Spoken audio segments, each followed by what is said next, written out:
Assalamualaikum warahmatullahi wabarakatuh. Kepada teman-teman semuanya, sebelumnya saya minta maaf kalau ada salah kata. Saya ingin menyampaikan unek-unek saya yang melihat saudara kita semua saling menghujat, yang awalnya dari pesulap merah dengan Gus Samsudin Jadab dari Blitar dengan pesulap merah. Sepertinya sudah agak reda, tapi bermunculan lagi saling tantang menantang antara yang mengaku dukun ya, oknum lah ya, tidak semua mungkin ya, yang saya lihat di sosmed ini saling ingin membuktikan ada dan tidaknya.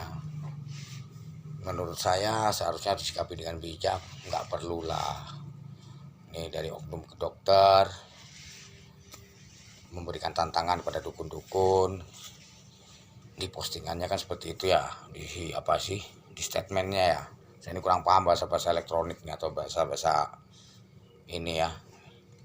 Jadi saya mau bicara apa adanya. Jadi saya di sini bukan meluruskan sih, cuman mengeluarkan pencerahan lah. Jadi menurut saya nggak perlu. Jadi kalau bisa jangan ingin mencari kebenaran, karena kebenaran sesungguhnya adalah milik Allah gitu. Kalau saya mau bicara tentang kayak hal pengobatan, seperti ada salah satu ustadz bilang perlu dipertanyakan syahadatnya. Ini saya orang awam nih jadinya bingung, karena menurut Gus Baha kalau Allah mau memperlihatkan berarti boleh dong kan gitu, memberikan untuk orang tersebut untuk melihat itu. Karena itu juga sering terjadi ke saya nggak pernah bisa melihat, tapi terkadang kalau menangani pasien terkadang ada itu, tapi begitu saya teruskan memang sembuh sih. Seperti turun berok waktu itu kan, turun berok dari SMP ya sampai dia umur 22 tahun kalau nggak salah. Itu alhamdulillah kempes turun berok itu 2 orang. Karena saya diperlihatkan kok ada pocong gitu. Tapi saya nggak bicara sama pasien-pasien saya, nggak.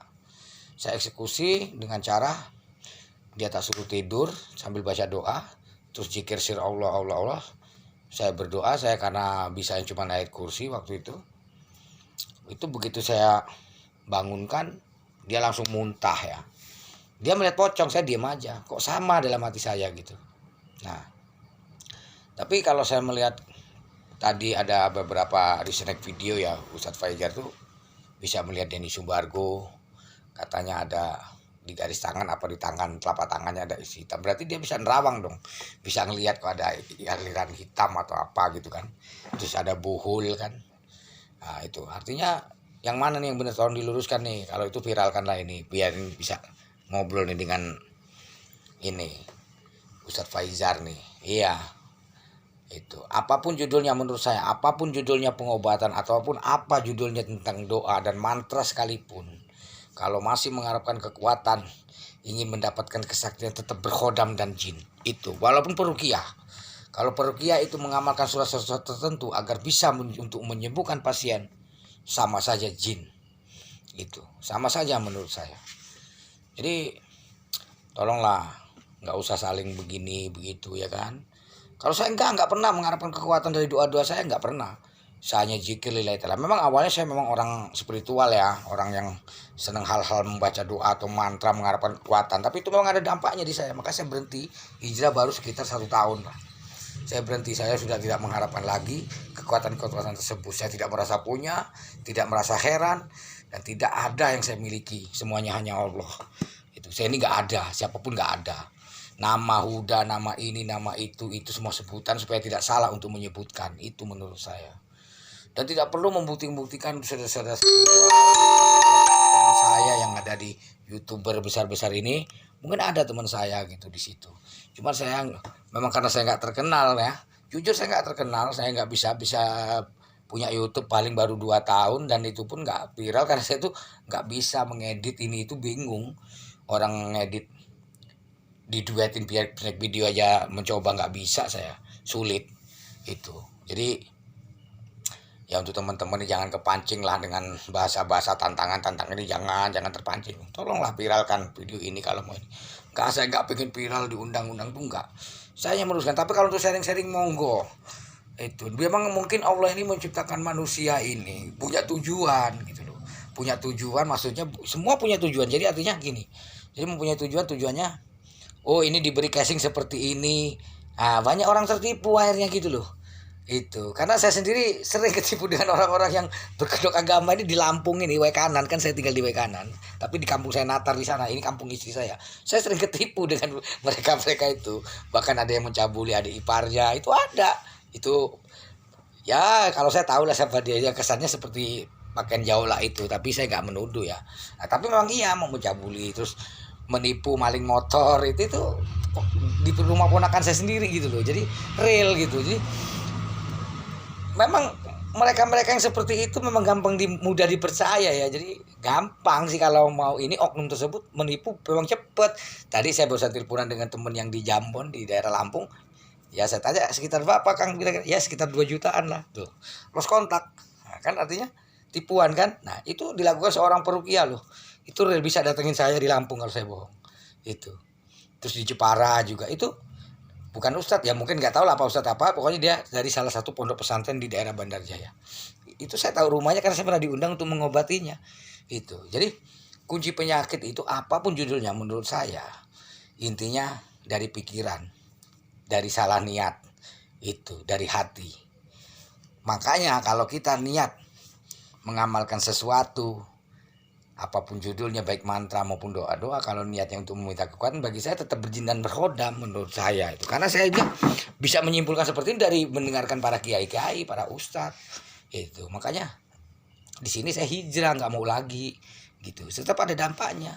Nggak ada angin, nggak ada hujan, ada jalan-jalan di muka saya, terus gatal mendadak. Itu sifat-sifat jin. Jadi virus lah bagi saya, virus. Jadi di sini harus disikapi. Ini memang belum kerasa karena mereka tidak peka kan gitu. Itu. Tapi setelah nanti ini lama-lama akan menggerogoti diri kita sendiri sebagai penerapi. Itu benar. Karena saya ini lama terapi. Saya pernah ngobatin orang 187 orang itu hanya 2 hari. Itu nggak ada yang saya sentuh. Iya. Alhamdulillah sembuh semua, satu yang gagal. Padahal stroke ringan gagal. Nah itu. Jadi dan di itu juga nggak ada orang yang bisa merasa bisa mengobati. Makanya saya nggak mau mencari. Kalau dulu saya nggak mencari tapi saya diundang mau. Kalau sekarang enggak, saya minta petunjuk dulu. Kalau lewat telepon dulu saya mau telepon ngobrol dulu. Nah nanti insya Allah ada terasa di saya itu. Makanya disitulah saya hijrah ini, saya sangat senang gitu. Bagi kita ini manusia nggak ada apa-apanya ya. Yang punya hanya Allah semua ini. Jadi disinilah saya menyikapinya dengan bijak. Seperti adu kebal nih. Ini saya ketawa loh, sebenarnya melihat ini nggak ngejek ya, cuman ketawa lucu. Kalau saya pribadi nggak punya pikiran ke sana. Jadi gini loh, misalnya saya pernah uji coba badan saya nggak apa-apa nih di video, diiris pakai silet misalnya. Terus ada orang nantang saya gitu suatu saat, saya nggak berani ngelayaninnya. Kalau saya berani, saya punya ribu kebal, berarti saya merasa punya, insya Allah jebol itu. Tapi suatu ketika misalnya kita jalan di perjalanan di adang begal atau apa, lawan aja, jangan takut. Kalau memang mati ya udah takdir, itu aja. Itu kalau menurut saya. Tapi Allah walam kalau memang ajal kita belum di sana ya insya Allah. Dan kalau masalah syariat sih sebenarnya boleh-boleh aja kalau menurut saya loh. Asalkan orang tersebut atau oknum tersebut yang memakai syariat tetap berpedoman ini hanya sebuah sarana, segala sesuatunya adalah kehendak Allah.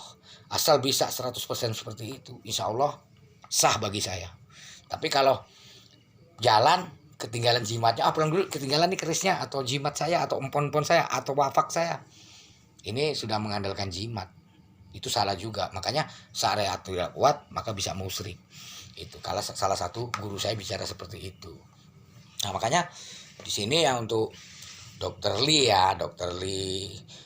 ikut-ikutan edukasi, ikut-ikutan nantang-nantang, bagi saya sebenarnya mohonlah Dokter Lee ya, mohon dengan sangat kalau menonton video ini jangan salah paham, nggak usah lah berkecimpung situ. Sampean sudah enak nih hidup, saya lihat kan udah jaya, ya udah sih edukasi, cari pencerahan, dibenarkan, disalahkan tuh nggak boleh. Jadi meluruskan aja yang ini, kalau memang berbuat kurang pas ya luruskan, begitu pula sebaliknya. Kalau saya gitu aja. Terus untuk Ustadz Fajar nih, jangan ini kan Ustadz ulama di Indonesia nih banyak nih, jangan mengambilkan putusan sepihak.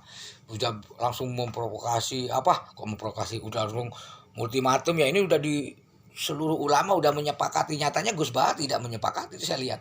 Itu dia bicara kalau Allah menunjukkan kepada orang tersebut karena dipilih, ya nggak salah dong orang tersebut kan. Artinya jangan bicara syahadat itu tidak boleh. Syahadat itu harus diluruskan lagi kan, harus dibenarkan syahadatnya. Saya sempat nelpon tuh saya dengan bahasa itu.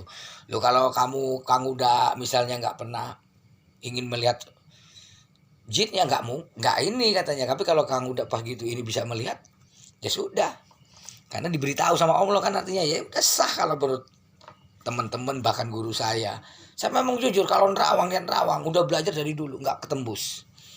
Tapi begitu saya lihat nerawang yang tembus bukan rawang jin, tapi nerawang orang. Bisa saya teleponan dengan si A, tahu-tahu dia tuh nggak nerawang ya, tahu-tahu nongol seperti TV. Kamu pakai baju ini, warna ini, posisi di sini. Nanti ayo pikol, begitu pikol iya jelas.